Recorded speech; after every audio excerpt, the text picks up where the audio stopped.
नमस्कार, आप देख रहे हैं टीवी 27 न्यूज़ और मैं हूं आलोक द्विवेदी। लोकसभा चुनाव 2024 की तारीखों के ऐलान के लिए दिल्ली के विज्ञान भवन में चुनाव आयोग की प्रेस कॉन्फ्रेंस जारी है। अभी हम लोग देख रहे हैं लोकसभा के साथ 4 राज्यों आंध्र प्रदेश, उड़ीसा, अरुणाचल प्रदेश और सिक्किम के विधानसभा चुनाव की तारीखें भी आज तय हो चुकी हैं। लोकसभा की 543 सीटों पर 7 फेज में वोटिंग होने वाली है। 4 जून काउंटिंग के लिए तिथि निश्चित हो गई है और जो एक लंबे समय से इंतजार हो रहा था उसके लिए यूं ही कहेंगे कि इंतजार की घड़ियां खत्म हुई हैं। और अभी हम देख रहे हैं कि अभी ये प्रेस कॉन्फ्रेंस जारी है। प्रेस कॉन्फ्रेंस में अभी और बहुत सारे क्वेश्चंस जो लिए जा रहे हैं उनके जवाब भी ईसीआई की तरफ से दिए जा रहे हैं। मुख्य चुनाव आयुक्त और उनके 2 सहयोगी चुनाव आयुक्त वो प्रेस कॉन्फ्रेंस में दिख रहे हैं। हमारे साथ इस ईसीआई की प्रेस कॉन्फ्रेंस के बाद तमाम सारे संवाददाता जुड़ेंगे, कुछ पॉलिटिकल एनालिस्ट भी जुड़ेंगे, कुछ जानकार भी जुड़ेंगे और अभी हमारे संवाददाता पंकज वानखेड़े वो हमारे साथ जुड़ रहे हैं। पंकज वानखेड़े, आप अभी प्रेस कॉन्फ्रेंस में मौजूद थे और सबसे बड़ी चुनौती प्रेस कॉन्फ्रेंस में यही बताई गई कि जो 4 चीज़ें मसल्स, मनी, मिस इन्फॉर्मेशन और एमसीसी उल्लंघन, उनको लेकर इस बार सख्त कानून बनाए गए हैं, सख्त निर्देशिका जारी की गई है चुनाव आयोग की तरफ से। यानी कि जनबल, धनबल और गलत सूचना और आचार संहिता के उल्लंघन को लेकर सख्त रवैया अभी से देखने को मिलेगा चुनाव आयोग का। पंकज, बिल्कुल बेशक आलोक, देखिए हमने इसके पहले ही देखा था कुछ दिन पहले ही बिल्कुल चुनाव। आलोक जी, आवाज आ रही है आपको मेरी? जी बिल्कुल पंकज।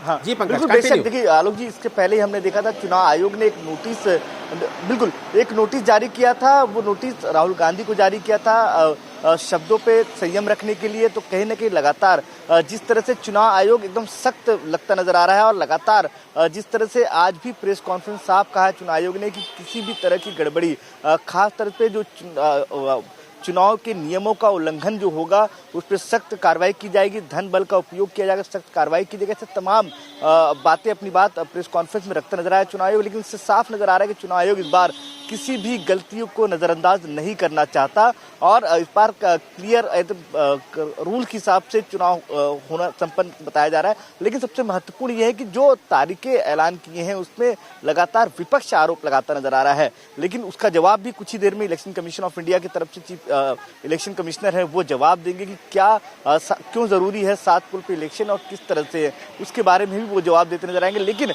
जिस तरह से जो आज इलेक्शन कमीशन ने बताया है तारीखों के ऐलान को लेकर, वो सबसे महत्वपूर्ण है कि 7 चरणों में चुनाव होंगे। 7 चरणों में सबसे महत्वपूर्ण यह है कि तारीखों के हिसाब से बताया जाए तो पहले जो चरण है 19 अप्रैल को होगा वोटिंग, दूसरे चरण में 26 अप्रैल को और तीसरे चरण में 7 मई को और चौथे चरण में 23 मई को और 5वें चरण में 20 मई को और 6वें चरण में 25 मई को और 7वें चरण में 1 जून को और जो नतीजे हैं वो 4 जून को आएंगे। और इसके अलावा सबसे महत्वपूर्ण ये जो पिछली बार भी लगभग इसी तरह का जो पोल से या वोटिंग के पोल से वो लगभग इसी तरह के थे। अगर आप देखेंगे तो सिंगल फेस में जो राज्य थे उसमें अरुणाचल प्रदेश है, अंडमान निकोबार है, आंध्र प्रदेश है, चंडीगढ़ है और दिल्ली है, गोवा है, गुजरात है, हिमाचल प्रदेश है, हरियाणा है, केरला है, लक्षद्वीप है, लद्दाख है, मिजोरम है, मेघालय है, नागालैंड है और पांडिचेरी है, सिक्किम है, तमिलनाडु है, पंजाब, तेलंगाना, उत्तराखंड। ये सिंगल फेस में चुनाव होंगे इन राज्यों में। 2 फेस में जो चुनाव होने हैं उसमें कर्नाटका, राजस्थान, त्रिपुरा, मणिपुर और जो 3 फेस में चुनाव होने में छत्तीसगढ़ और असम। देखिए असम में जिस तरह से माओवादी का के कारण भी एक तरह से कहा जाता है सुरक्षा के लिहाज से भी 3 फेस में चुनाव हो रहे हैं और छत्तीसगढ़ में भी 3 फेस में चुनाव के नक्सलाइट एरिया है दंतेवाड़ा, बस्तर और राजनांदगांव के आसपास के इलाके में। उसके अलावा अगर आप देखें 4 फेस में उड़ीसा, मध्य प्रदेश और झारखंड को रखा गया है क्योंकि मध्य प्रदेश भी बड़ा राज्य है, उड़ीसा भी बड़ा राज्य है और झारखंड भी, क्योंकि झारखंड में भी जिस तरह से नक्सल और माओवादियों का हस्तक्षेप है इसीलिए। और 5 चरणों में जो चुनाव होंगे वो होंगे महाराष्ट्र, जम्मू कश्मीर और 7 चरणों में 3 राज्य हैं जिसमें बताया गया उत्तर प्रदेश, बिहार और वेस्ट बंगाल। ये 7 चरणों में चुनाव के तारीखों का ऐलान आज चुनाव आयोग ने किया है और बताया है 4 जून को जो नतीजे हैं वो आएंगे और देश को नई सरकार का जो अमान है वो कहने के 4 जून को पता चल जाएगा। आलोक पंकज, इस बार युवा वोटर्स को एम्बेसडर बनाया गया है। इसके क्या मायने हैं? और इस बार कई सारी चीज़ें जो बार बार बोली गई हैं ईसीआई की तरफ से कि मतदान केंद्रों पर कचरा नहीं होगा, कार्बन फुटप्रिंट जो हमेशा देखने को मिलता था सबसे ज़्यादा होता था, इस बार वो सबसे कम होगा। यानी कि केवाईसी, वोटर हेल्पलाइन और सी विजिल ऐप वोटर जो सब वोटर कार्ड से बूथ उम्मीदवारों की जानकारी मिल जाएगी आपको, यानी कि सब कुछ डिजिटल रूप में देखने को मिलेगा। आपको कम से कम जो पेपर का खर्च होगा वो इस बार सबसे कम देखने को मिलने वाला है। बिल्कुल बेशक। देखिए आलोक जी, पिछले कई समय से लगातार चुनाव आयोग इसके लिए काम कर रहा था और लगातार अब कहीं ना कहीं ये पहला चुनाव होगा जो कहीं ना कहीं डिजिटल चुनाव होगा एक तरह से कहा जाए, क्योंकि पूरी तरह से प्रयास किया जा रहा है कि जो चाहे वोटर आईडी हो वो डिजिटलाइज हो, चाहे आपका पहचान पत्र के अलावा अगर तमाम जो डॉक्यूमेंट है वो डिजिटलाइज होंगे और जो पर्ची जो आपको मिलती थी वो भी डिजिटलाइज के तौर पर भी आपको मोबाइल पर मिल जाएगा। तो तमाम जो प्रक्रिया है वो डिजिटलाइज करने की कोशिश इस बार किया गया और कोशिश ज्यादा उससे इस बार वोटर को रुझाने के लिए सबसे ज्यादा, अगर बार बार इलेक्शन कमीशन के प्रेस कॉन्फ्रेंस में देखा होगा आलोक जी आपने कि बार बार इसी बात को जोर दिया गया कि ज्यादा से ज्यादा लोग मतदान करें और खास तौर पे युवाओं को जोर दिया गया है। तो करीबन मानिए इस बात को कि जितने युवा जो नए वोटर्स हैं वो ज्यादा घर से निकलेंगे तो उनका परिवार घर से बाहर निकलेगा वोटिंग करने के लिए। और इस बार खास तौर पर यह भी चुनाव आयोग ने कहा है कि छुट्टियां ना मनाएं और वोटिंग करने जरूर जाए। तो कहीं साफ है कि चुनाव आयोग चाहता है कि ज्यादा से ज्यादा वोटिंग हो और प्रतिनिधि वोट है वो बढ़े और जो बड़ा त्योहार है भारत का एक तरह से कहा जाए पूरे देश का चुनाव उसमें सम्मिलित हो। भोपाल से नीरज श्रीवास्तव जी को भी जोड़ेंगे। नीरज श्रीवास्तव जी, नीरज जी, नीरज श्रीवास्तव, इस बार 4 जो चुनौतियां मुख्य रूप से होती है चुनाव को लेकर, उसमें इस बार जो आज निर्देशिका जो अभी चर्चा हुई उसमें सख्त निर्देशिका जारी की गई है। मसल्स, मनी और मिस इन्फॉर्मेशन और एमसीसी उल्लंघन, जो 4 सबसे बड़ी समस्याएं होती हैं चुनाव के दौरान, उनको लेकर इस बार बहुत सख्त दिखने वाला है चुनाव आयोग।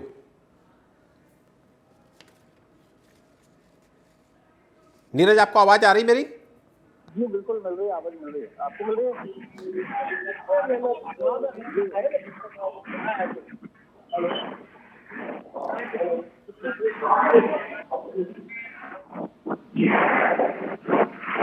नीरज, एक बार फिर मैं आपको बता दूं कि जनबल, धनबल और गलत सूचना और आचार संहिता के उल्लंघन के मामलों पर इस बार बहुत सख्त निर्देशिका जारी किया है ईसीआई ने। और चूंकि सबसे ज्यादा जनबल मध्य प्रदेश में देखने को मिलता है, सबसे ज्यादा धनबल भी वहां देखने को मिलता है।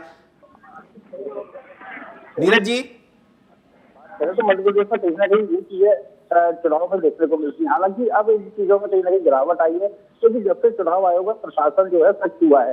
हालांकि जिस तरह से कुछ एरिया की बात कर ली जाए, ग्वालियर चंबल संभाग के भिंड मुरैना इस एरिया की बात कर ली जाए तो कहीं ना कहीं यहाँ पर बाहुबल ज्यादा देखने को मिलता है और चुनावी जो दुश्मनियां हैं वो काफी लंबे समय तक लोग अपने दिलों में बिठाए रहते हैं, जिसके कारण हत्या जैसे मामले सामने आते हैं।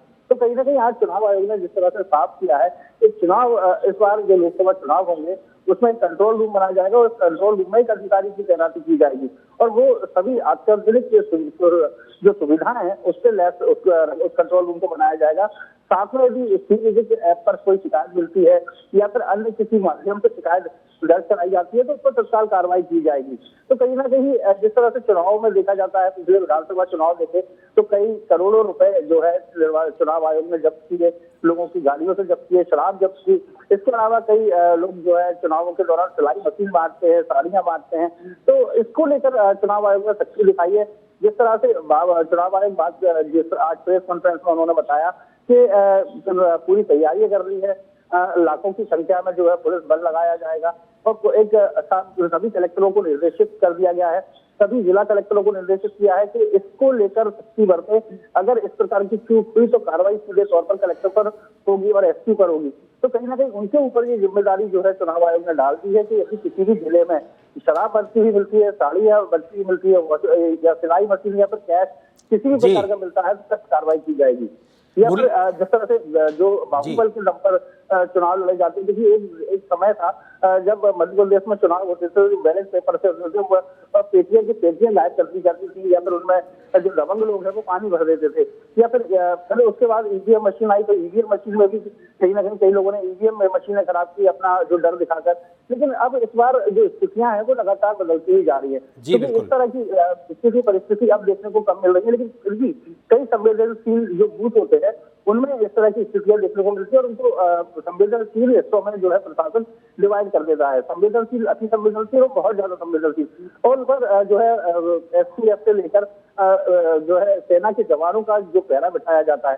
तो ऐसे में अब कहीं ना कहीं कमी आई है, लेकिन पूरी तरह से कमी आई है ये हम नहीं कह सकते हैं। जी नीरज, आप हमारे साथ बने रहिए। मुंबई से हमारे साथ मुरली सिंह भी जुड़ गए हैं। मुरली सिंह जी, मुरली जी, महाराष्ट्र में कितने चरणों में चुनाव होने वाला है?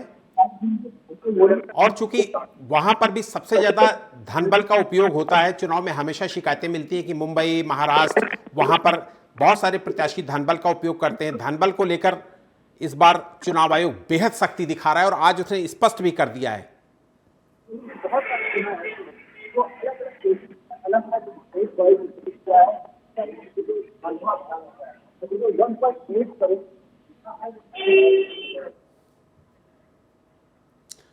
लखनऊ से हमारे साथ अमरेंद्र प्रताप हमारे संवाददाता जुड़ गए हैं। अमरेंद्र जी, सबसे ज्यादा बाहुबली प्रत्याशी उत्तर प्रदेश से ही होते हैं। देखिए सर, आज बिल्कुल स्पष्ट कर दिया है चुनाव आयोग ने कि कोई धनबल नहीं, कोई बाहुबल नहीं, कोई जनबल नहीं। बिल्कुल सर, देखिए उत्तर प्रदेश देश का सबसे बड़ा राज्य है। उत्तर प्रदेश में 80 लोकसभा सीट है, तो निश्चित रूप से जहां सबसे ज्यादा सीटें हैं, जो देश का सबसे बड़ा राज्य है, वहीं बाहुबली भी सबसे ज्यादा होगी। लेकिन चुनाव आयोग ने जैसा कि स्पष्ट किया कि इस बार 4M पर पूरी रोक होगी, न मसल्स पावर चलेगी, न मनी पावर चलेगी, और न मिस इन्फॉर्मेशन चलेगी, और न फिर जो है चुनाव आचार संहिता का कोई उल्लंघन कर पाएगा। तो निश्चित रूप से उत्तर प्रदेश में भी भारी सख्ती देखने को मिलेगी, ऐसी उम्मीद है। और उत्तर प्रदेश क्योंकि अपने आप में ही 4 हिस्सों में गिना जाता है, ऑफिशियली नहीं, लेकिन उत्तर प्रदेश में एक तरफ जहां बुंदेलखंड से शुरुआत होती है उत्तर प्रदेश की, और उसके बाद फिर पूर्वांचल दाहिनी साइड में आ जाता है, और बाईं साइड में हरित प्रदेश जिसको कहा जाता है या पश्चिम उत्तर प्रदेश कहा जाता है वो है, और बीच का उत्तर प्रदेश यानी अवध क्षेत्र है, और सबका अपना अपना मिजाज है। उत्तर प्रदेश की हर लोकसभा सीट का अपना अलग एक मिजाज देखने को मिलेगा, और चुनाव आयोग शायद इस बार ज्यादा सख्ती बरतेगा, और 4M पर अगर रोक लगी तो चुनाव के परिणाम भी कुछ अलग देखने को मिल सकते हैं। अब उत्तर प्रदेश की बात करें तो सर, उत्तर प्रदेश अपने आप में सबसे बड़ा होने के साथ साथ सबसे महत्वपूर्ण भी है, और इलेक्शन कमीशन भी शायद उत्तर प्रदेश को लेकर अपनी विशेष योजना बना चुका है, जिसके तहत उसने कहा है कि हम 4M नहीं चलेंगे। सर बिल्कुल, हमारे साथ दिल्ली से पंकज वानखेड़े जी भी जुड़े हुए। पंकज वानखेड़े, इस बार 7 करोड़ ज्यादा मतदाता होंगे।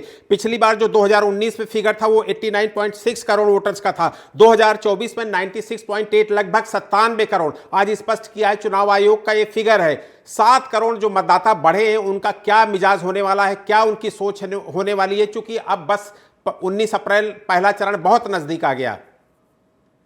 बिल्कुल, बेशक देखिए आलोक जी, 97 करोड़ के आसपास जो मतदाता है वो वोटिंग करेंगे।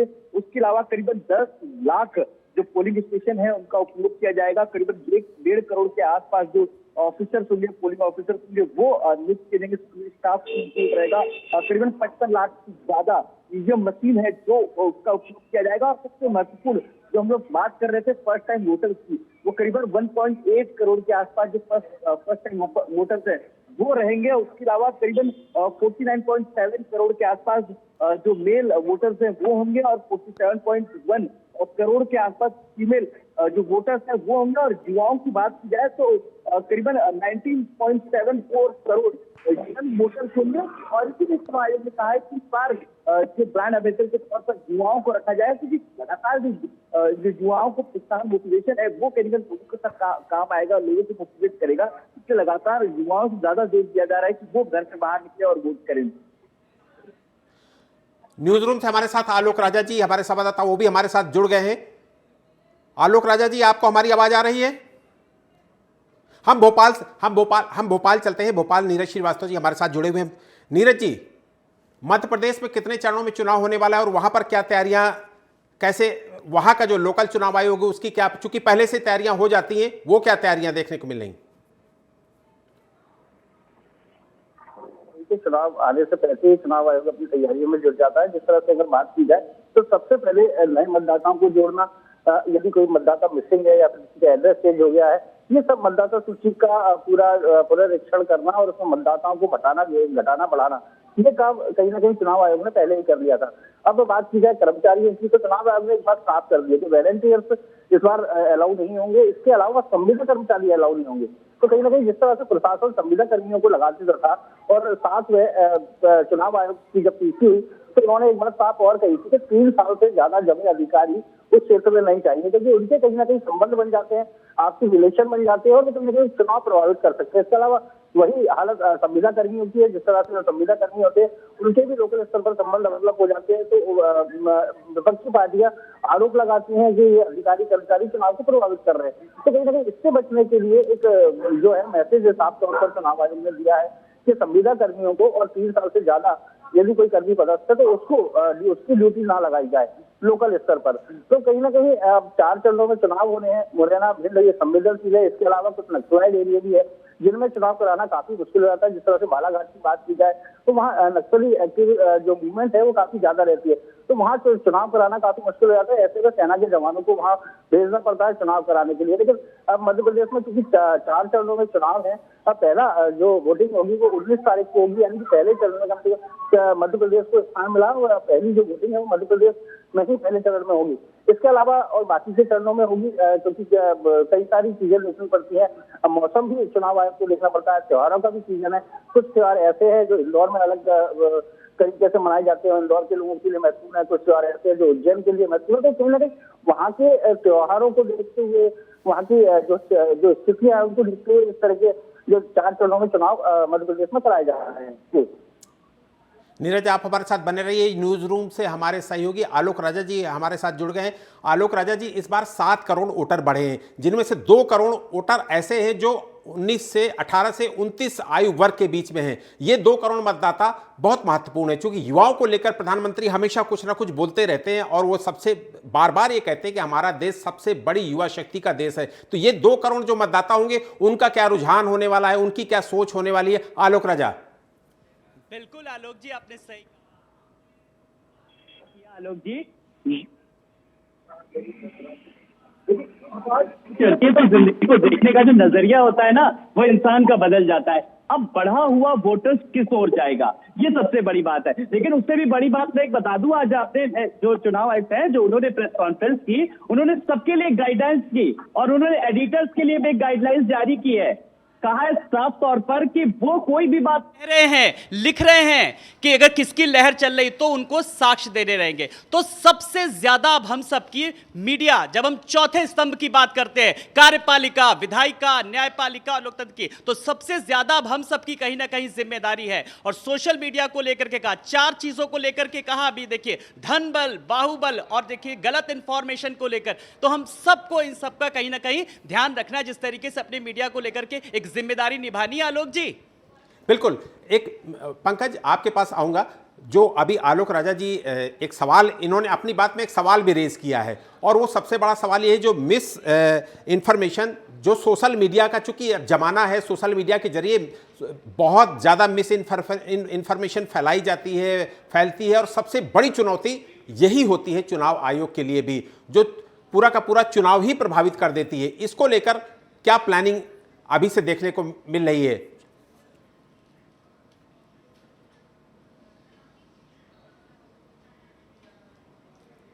कि मिसकम्युनिकेशन की वजह से कई समस्याएं आ जाती हैं, और सबसे महत्वपूर्ण ये है कि चौथे स्तंभ को भी साफ तौर से कहा है कि जो लहर की बात की जाए या कोई खबरों की बात की अगर आप बताएं कि उन पर काम किया जाएगा, तो इन सब चीजों को लेकर हम भोपाल चलते हैं। भोपाल से हमारे साथ नीरज श्रीवास्तव हैं। नीरज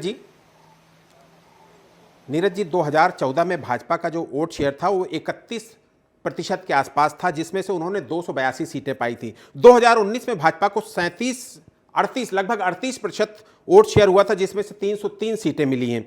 इस बार लक्ष्य बीजेपी का 400 है। क्या लगता है, वोट शेयर अगर 400 का लक्ष्य है तो निश्चित रूप से 50% वोट शेयर बीजेपी के पक्ष में जाना चाहिए।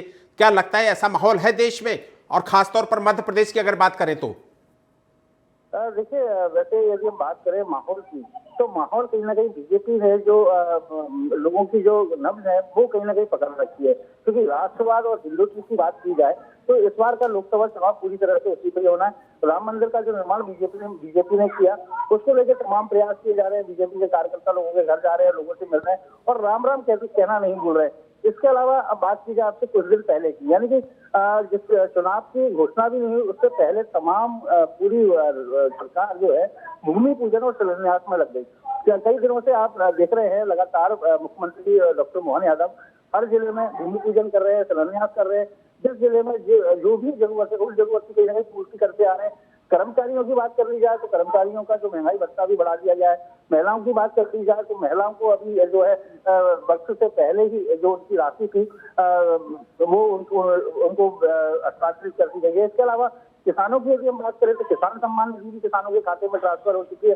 तो कहीं ना कहीं देखा जाए तो ये सारी चीजें जो है मिला जुला असर इनका देखने को मिलेगा। भाजपा का इस बार सीधा उद्देश्य है कि हर बूथ पे 370 वोट बढ़ाना, यानी कि 370 वोट बढ़ाना, यानी कि वोट शेयर को 51% से भी अधिक ले जाना। तो अब ये तो जनता ही तय करेगी कि आखिर क्या परिणाम आते हैं। लेकिन भाजपा ने पूरी तरह से प्रयास की है, पूरा जो सत्ता है उसका सदुपयोग किया है, कहीं ना कहीं अपने कार्यकर्ताओं को लोगों के बीच ले गई है और जो है बूथ को मजबूत किया है। तो बीजेपी जैसे ही विधानसभा चुनाव खत्म हुए और जैसे ही चुनावों के नतीजे आए और मुख्यमंत्री की घोषणा हुई, उसके तुरंत बाद लोकसभा चुनाव की तैयारियों में जुट गई। लेकिन अगर देखा जाए कांग्रेस, नीरज जी आप हमारे साथ बने रहिए। न्यूज रूम में हम अपने सहयोगी आलोक राजा जी के पास जाएंगे। आलोक राजा जी, राम मंदिर मुद्दा, 370 का मुद्दा, राष्ट्रवाद का मुद्दा, क्या ये रंग दिखाने वाला है? और रंग दिखाएगा तो कितना दिखाएगा? क्या ये 400 पार कराएगा?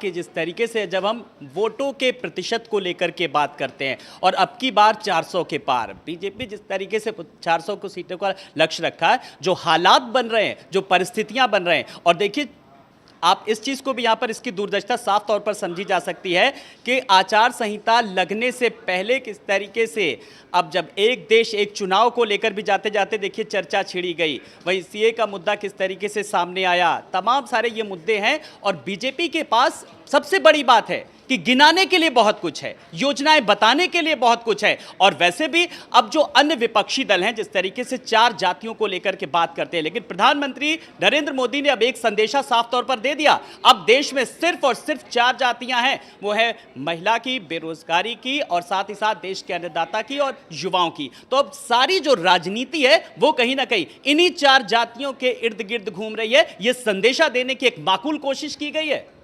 आलोक राजा जी, आपसे ही एक सवाल और कर लेता हूं। 2014 के बाद हम लोगों ने देखा कि जब से मोदी आए राष्ट्रीय राजनीति में, तब से राष्ट्रवाद का मुद्दा बीजेपी के लिए फर्स्ट मुद्दा बन गया है, पहला मुद्दा बन गया है। और वो सारे मुद्दे जिनकी आपने चर्चा की, महंगाई, किसान, युवाओं से जुड़ी हुई समस्याएं, वो सारे मुद्दे दोयम हो गए। 2024 में फिर आपको लगता है कि राष्ट्रवाद का मुद्दा ही भारी रहेगा कि ये मुद्दे भी प्रभावित करेंगे इस चुनाव को? सी बात है, इसमें कोई गुरेज नहीं कि ये मुद्दे प्रभावित करेंगे और आम जन के जिस तरीके से जगह बनाई है। और बड़ी बात अभी आपने देखा होगा, कोई भी मुद्दा होता है और किस तरीके से लोग कैश कराते हैं, चाहे वो अभी लालू प्रसाद यादव के बयान के बाद अब जो मामला सामने आया, किस तरीके से सबने अपना एक्सपोस्ट बदला, किस तरीके से एक परिवार, मैं हूं मोदी का परिवार, इसी बात से लगातार अंदाजा लगाया जा सकता है कि सारा का सारा चुनाव अब जो है वो राष्ट्रवाद पर है। और इसकी बानगी साफ तौर पर समझी जा सकती है। जब देश के प्रधानमंत्री नरेंद्र मोदी प्राण प्रतिष्ठा के लिए गए थे, अच्छे से याद होगा, उन्होंने कहा ये राम मंदिर नहीं है, ये राष्ट्र का मंदिर है। तो उन्होंने उस चीज को भी राष्ट्रवाद से जोड़ा। और साफ तौर पर जब इस जो सारे मुद्दे हैं, चाहे वो महिलाओं के हितों को लेकर के बात करें, चाहे वो आधी आबादी को लेकर के बात करें, ये सारे मुद्दे उन्होंने एक राष्ट्रवाद से जोड़े और कहा कि हम कोई भी मुद्दा होता है अगर विपक्ष उठाता है तो बीजेपी घूम फिर के कहीं ना कहीं जवाब दे देती है और राष्ट्रवाद से इस पूरे मुद्दे को पूरी तरीके से जोड़ती कहीं ना कहीं। और इसका सीधा सीधा चुनाव अब 2024 में मिलने वाला है, इसका अंदाजा साफ तौर पर लगाया जा सकता है। बिल्कुल राजा जी, आप हमारे साथ बने रहिए। राजा जी आप हमारे साथ बने रहिए। हम लखनऊ चलेंगे, लखनऊ से हम अमरेंद्र प्रताप जी से एक सवाल लेते हैं। अमरेंद्र जी, उत्तर प्रदेश चूंकि आप ऐसे स्टेट में हैं जो सबसे ज्यादा राष्ट्रीय राजनीति को प्रभावित करने वाला स्टेट है, सबसे ज्यादा लोकसभा सीटें आपके यहां हैं, वहां पर कौन कौन से मुद्दे प्रभावी होंगे, किन मुद्दों का किन पार्टियों को लाभ मिलेगा? अभी हम लोगों ने तमाम सारे मुद्दे भी गिनाए, 370, राम मंदिर, राष्ट्रवाद, ये तमाम सारे मुद्दे गिनाए, और विपक्ष के भी तमाम सारे मुद्दे हैं जिनका आलोक राजा जी ने भी चर्चा किया, महंगाई, किसान, युवा, ये बेरोजगारी, ये तमाम सारे मुद्दे। कौन मुद्दे प्रभावित करने वाले उत्तर प्रदेश की राजनीति को?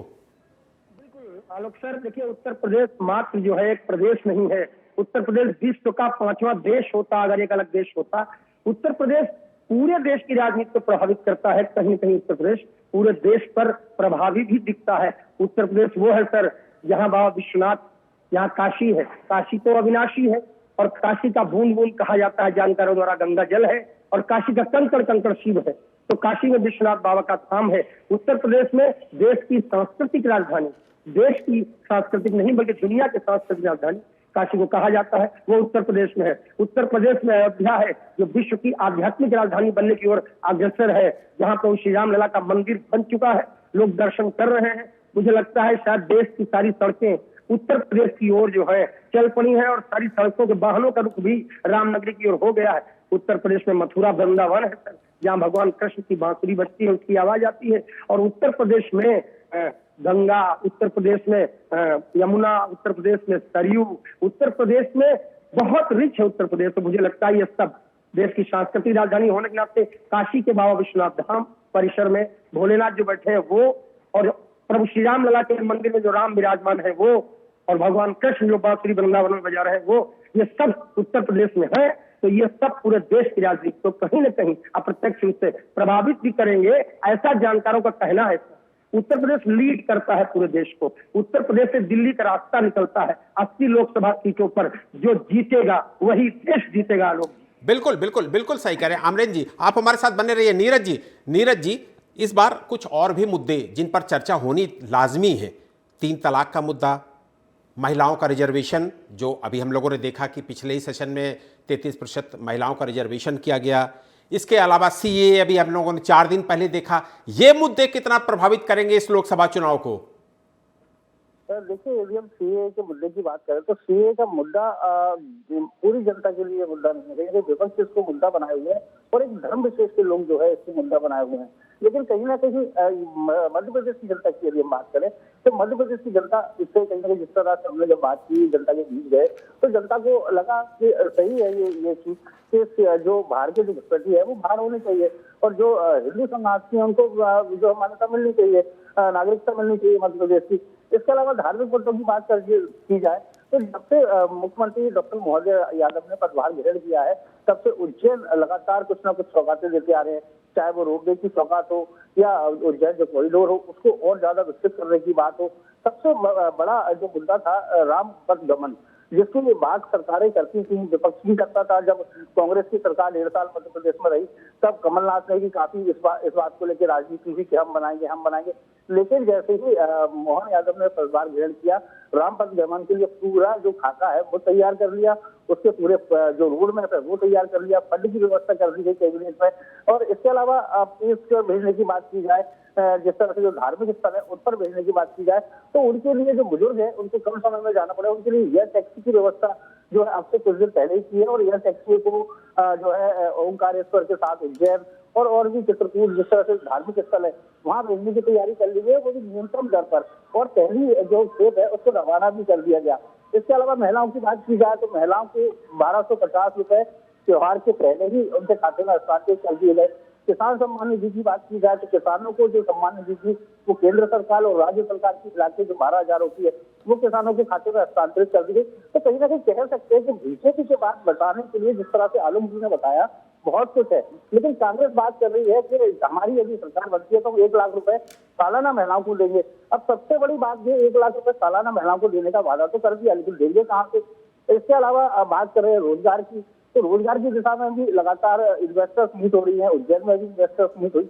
इसके अलावा देखा जाए तो जो युवाओं के लिए जो कई सारी स्कीमें चला रखी है जिसमें युवा उद्यमियों को या फिर स्टार्टअप शुरू करने वालों को, कई सारे स्टार्टअप है उनको सम्मानित किया गया।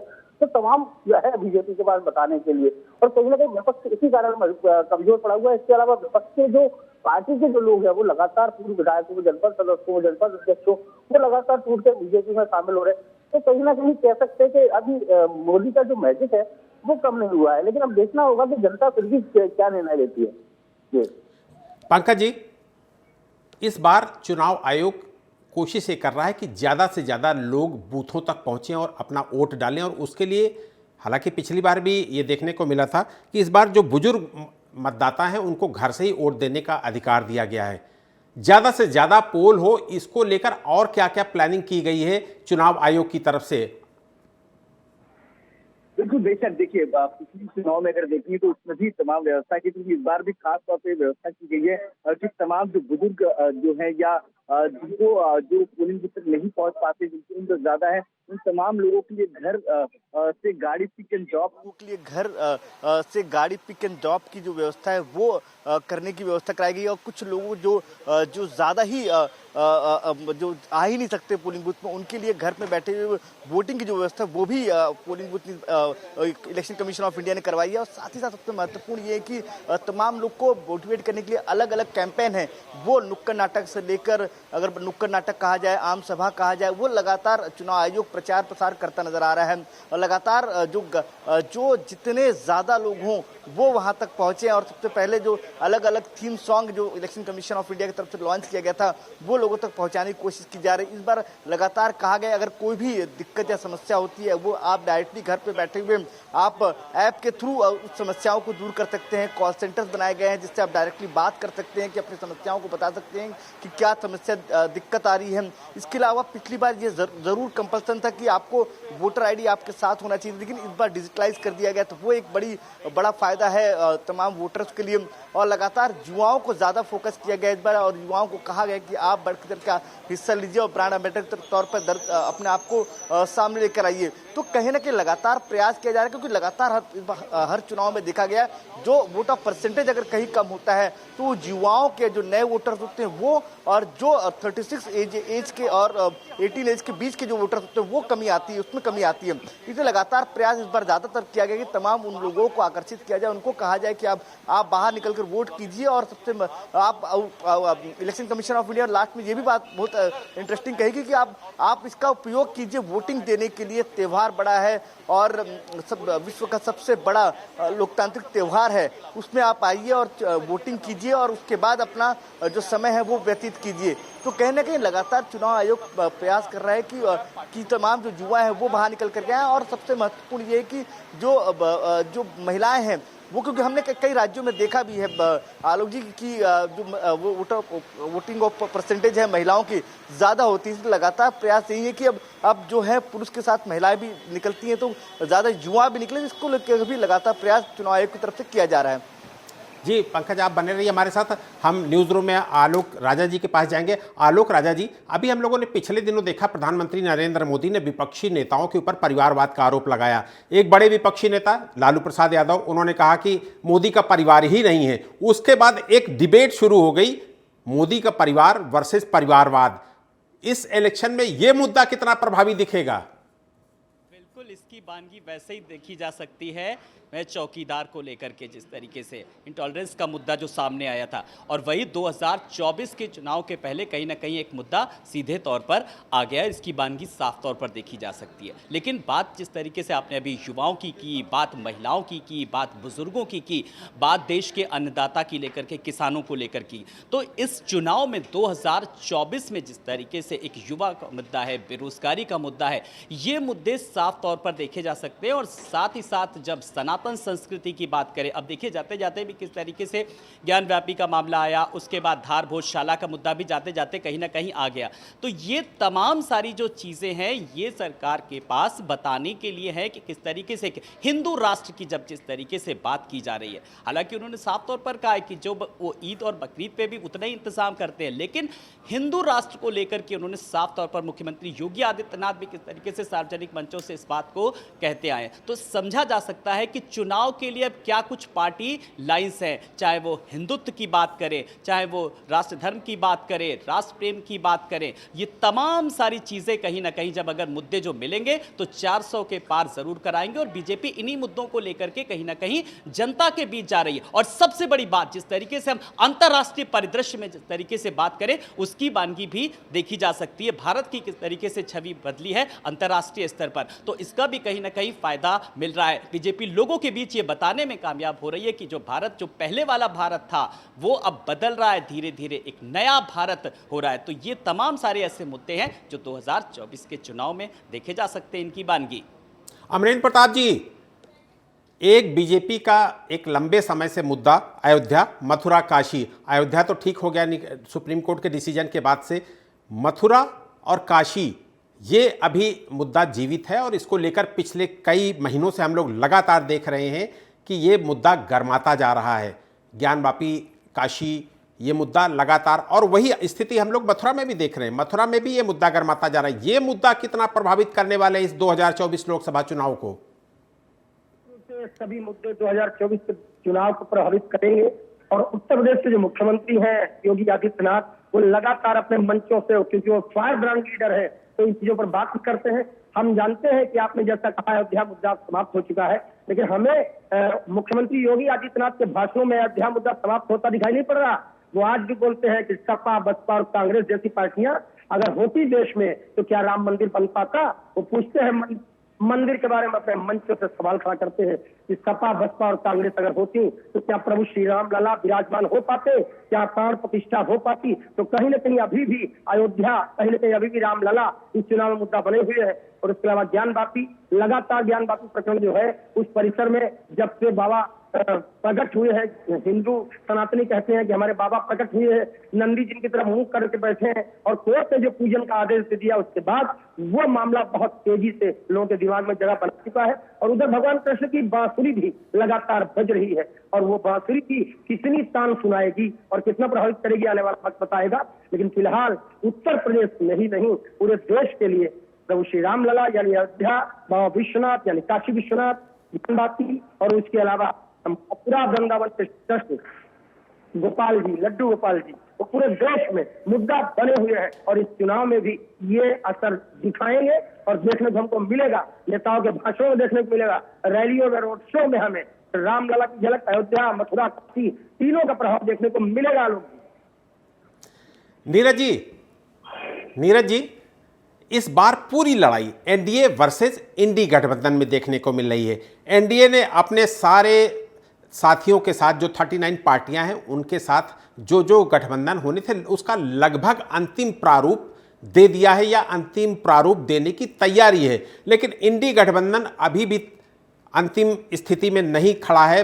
बंगाल की अलग स्थिति है, केरल की अलग स्थिति। केरल ने जो लीड कर रही कांग्रेस, उसके साथ समझौता करने से ही मना कर दिया और इस तरीके से कई राज्यों से आवाज़ आ रही है और अभी भी इंडी गठबंधन बहुत पीछे चल रहा है इन सब चीज़ों में, यानी कि समझौते, सीट शेयरिंग, सीट फार्मूले में बहुत पीछे। तो क्या इसका खामियाजा उन्हें इस चुनाव में भुगतना पड़ सकता है? जी बिल्कुल, जाहिर सी बात है कि देख सकते हैं कि बीजेपी ने अपनी सभी सारी सीटों का ऐलान कर दिया है, लेकिन कांग्रेस 10 सीटों का कर पाई है। तो कहीं ना कहीं तेज कहाँ फंसा हुआ है, इसी बंटवारे को लेकर फंसा हुआ है। हालांकि एक खजुराहो की जो सीट है वो समाजवादी पार्टी को भले ही दे दी हो कांग्रेस ने, लेकिन कहीं ना कहीं अभी और लड़ाई है क्योंकि बसपा भी और भी जो इंडियन गठबंधन के और भी जो दल है वो अपनी अपनी मांग कर रहे हैं। और जिस तरह से देखा जाए तो इसका खासा असर जो है देखने को नहीं मिलेगा, क्योंकि कांग्रेस के अंदर ही कहीं ना कहीं जब एकजुटता दिखाई नहीं दे रही, भले ही जो है प्रदेश अध्यक्ष बदल दिया हो, युवा नेता जो जीतू पटवारी है वो हालांकि चुनाव हार गए, फिर भी उनको उनके हाथ में प्रदेश की कमान दे दी गई। लगातार 25 दिन ऐसा कोई दिन नहीं गया कि जब कांग्रेस के बड़े नेताओं ने, लीडर नेताओं ने बीजेपी का दामन ना थामा हो। तो कहीं ना कहीं कांग्रेस और इंडी गठबंधन फिलहाल की स्थिति में कमजोर दिखाई दे रहा है। लेकिन अब ये देखने वाली बात होगी कि अब चुनावों की तारीख का ऐलान हो गया है, अब लास्ट में बिल्कुल अहम मौके पर क्या कर सकते हैं मिलते। पंकज जी, पिछले कई सालों से आप बीजेपी कवर कर रहे हैं, क्या कोई ऐसा फार्मूला तय हो पाया है कि जिसमें से ये तय हो जाए कि हाँ बीजेपी इतनी सीटों पर लड़ने वाली है और अपने साथियों को, अपने जो गठबंधन के साथी, एनडीए के जो साथी हैं, उनको इतनी सीटें देने वाली है? देखिए लगातार अलग अलग राज्यों में अलग अलग समीकरण हैं आलोक जी। लगातार चाहे उड़ीसा को लेकर अभी भी चर्चा चल रही है कि किस तरह से समीकरण तय किया जाए, बीजेडी के साथ किस तरह से गठबंधन को सीट शेयरिंग को लेकर आगे बढ़ा जाए। उसी तरह पे महाराष्ट्र को लेकर भी अभी बातचीत चली रही है। सीट शेयरिंग को फार्मूला जो है तय करने की कोशिश की जा रही है, क्योंकि कुछ जो अगर बात की जाए कुछ सीटों को लेकर मंथन नहीं हो पाया, उस सीटों को लेकर चर्चा हो रही है। तो कहने के भारतीय जनता पार्टी का टारगेट इस बार चुनाव में है 370 के पार भारतीय जनता पार्टी और एनडीए 400 के पार, और लगातार उसके लिए प्रयास भी किया जा रहा है। और देखिए सबसे महत्वपूर्ण यह है कि जिस तरह से इलेक्शन कमीशन ऑफ इंडिया ने चुनाव के तारीखों का ऐलान किया, उसके बाद प्रधानमंत्री मोदी का ट्वीट उन्होंने किया है और ट्वीट में उन्होंने कहा है कि लोकतंत्र का सबसे बड़ा त्योहार आ गया है। इलेक्शन कमीशन ने आज 2024 लोकसभा चुनाव की तारीखों का ऐलान कर दिया है। हम भाजपा एनडीए चुनाव के लिए पूरी तरह से तैयार है।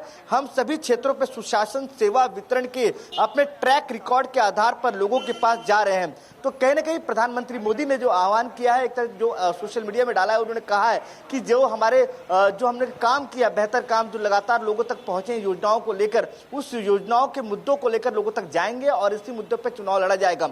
और बात आप जो सहयोगी दल की बात कर रहे हैं, एनडीए अलायंस की बात कर रहे हैं, तो देखिए ये साफ है, भारतीय जनता पार्टी लगातार प्रयास कर रही है कि जो एनडीए अलायंस है, अगर बात देखेंगे जो हिंदी बेल्ट है वहां पे लगभग अलायंस पूरी तरह से तैयार है, उसमें चुनाव लड़ा जा रहा है। पहले जो अलायंस थे वो भी वापस लौट के आ रहे हैं, जो चले गए थे। उन अलायंस में सिर्फ एक अलायंस जो है महाराष्ट्र का शिवसेना उद्धव गुट, वो नहीं आया है।